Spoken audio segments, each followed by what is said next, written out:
Good morning. Today is Wednesday, September 17th, the day we've all been waiting for, so we can get back to proper trading here. You had the funds rate decision by Powell at 1 o'clock today, followed by his statements at 1:30. And the statements are what usually moves the markets. I think everybody's expecting a quarter of a basis point move. I personally think if he goes higher than a quarter, if he goes a 50 basis point move, I think that could spook the market and we could see some downside.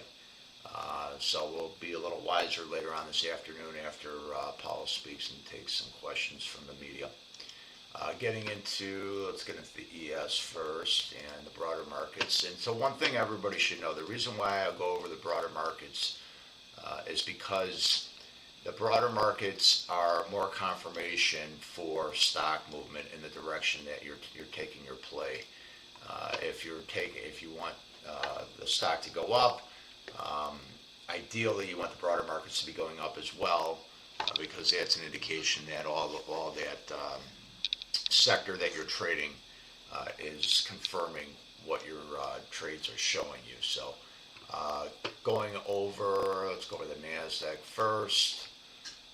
The NASDAQ, you can see it's still trading in this channel right now, and it's kind of in a consolidation period for obvious reasons right now because people are waiting for later on this afternoon. There are some levels to pay attention to. Just so everybody understands as well, I can give long-term views of the market, but most of my analysis is geared towards intraday trading, meaning that I don't take any positions home with me. I am 100% flat and 100% cash at the end of every single day. There are some traders that do swing trading. I am not one of those traders. However, I do have long-term accounts that I set it and forget it.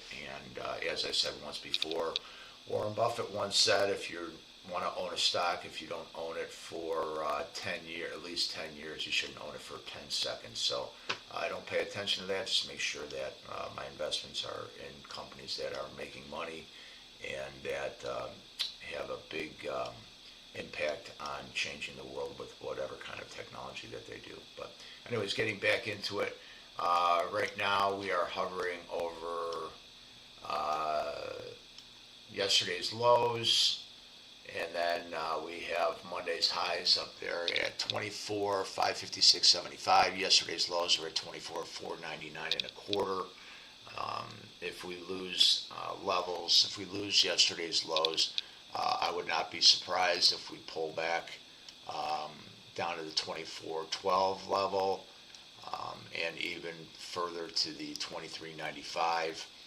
Ideally, though, if you look at the long term on this level down here at 24,298 and a quarter, looks like a pretty good level.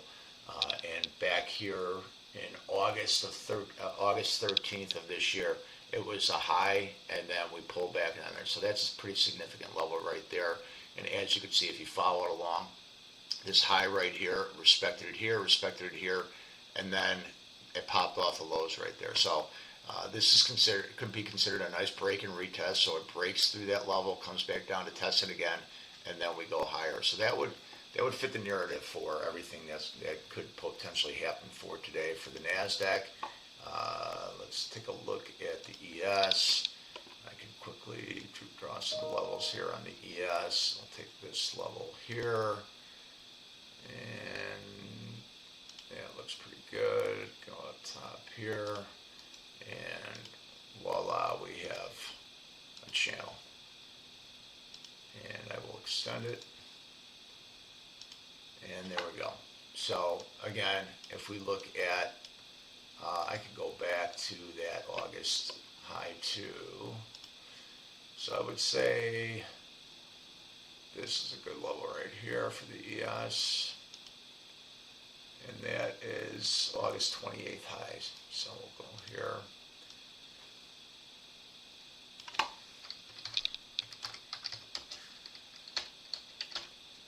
And now I'll have it plotted on here for a level to watch. This level looks pretty good right in here as well. But I like this level right here because you can see that we bounced right off of this level and popped up into the channel.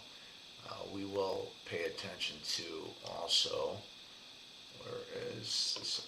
Friday's high. Okay, Friday's high is a pretty good level as well. If we break that, then we go lower, which I think it would be healthy for the marketplace right now, and that's exactly where we're hanging out right now. So you could pay attention right here in the pre-market. I would not want to be long unless we are over this level right here. It's Friday's high. If we lose Friday's high, I think we could quickly move down at least to this level right here at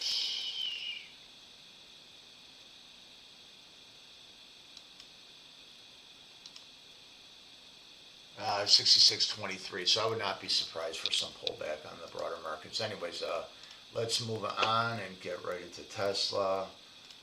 Tesla, let's look at what it's doing right now. So right now, a level we've been speaking about all week is this November 4th, 2021 high of 414. It seems to be holding it right now, but there's definitely seems to be a little downward pressure right now. So one thing I want to do and show you is a long-term Fibonacci level. So Fibonacci levels, Tesla typically likes to pull back to the 76.4% level. Okay, so what you do is you find the high, you find the low, and then you go to your chart on here, and then there's a Fibonacci. You plot it, you start from the high, you go to the low, and then it automatically plots out your levels. So the one thing that's interesting about this 76.4% level on Fibonacci, if we go down to the lower markets right now, this is giving you more confirmation of a level of a gap fill from Friday, meaning that we closed here and then we opened up higher, so there's a gap fill that needs to be closed, and then we also have this POC level down at 394.28. I think that would be an ideal level for Tesla. If Tesla pulls back to that level, I'd be comfortable taking longs there, and then obviously if you take those longs, I would say that your stop would probably have to be right here at this 387.25. I think if we lose this 387.25 level, then we quickly move down here, back down to these open POC levels that we have. Hopefully Tesla can regain itself, but right now it looks like it's struggling at this level. So my same bias going into today, I do not want to be long Tesla unless we are over this 414.50. If we lose this 414.50, I'd be looking for shorts to maybe fill this gap from Friday. Now let's close that out right now, and let's get into reviews from yesterday's opening trade. 5-minute opening trade I talk about. It was good. So you could have made some money, quick money, on the downside, but I did not want to. Take Tesla short based on the strength of it. Although we were below this November 4th high, so I did take a little quick trade right here. But then later in the day, once we regained this November 4th high of 2021, I was confident to take the longs, and you could see when it broke out through this high, the 5-minute opening range, which was 417 as a high, we ripped higher, and you could have rode this thing up to 423, and then you could see that I plotted over here 415 open at 423. The price was 423.13. So I did not want to be long unless once we broke that range. I did not want to be long until we got over that opening day trade from the 13th.